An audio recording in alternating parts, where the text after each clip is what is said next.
and more adults are being diagnosed with ADHD, even though the condition typically manifests in children. Mental health experts say it's not that the problem is getting worse, but that we're getting better at recognizing and responding to it. Missouri Capitol Bureau Chief Joe McLean has more from Jefferson City.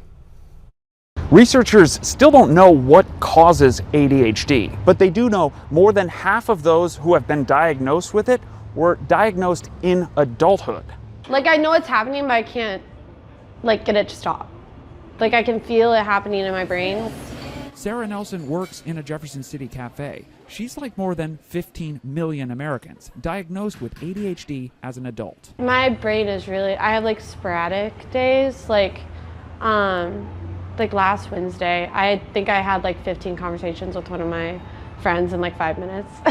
She's describing one of the main ways ADHD manifests in adults, the attention deficit part. MU healthcare psychiatrist Dr. Arpit Agarwal says that's because adults are typically better at managing hyperactivity. It's only become a disorder when it starts causing significant problems in your day-to-day life, or starts causing significant stress in your activities. Only that it becomes a disorder. That's what Nelson says happened to her. She started noticing attention issues affecting different parts of her life. I get bored of hobbies really quick.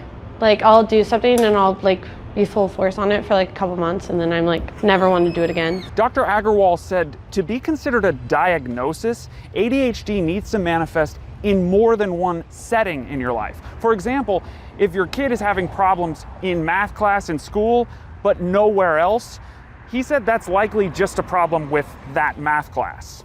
While there's no cure for ADHD, there are effective treatments through medication and behavioral therapy. Dr. Agarwal said the best treatment in most cases is a blend of both.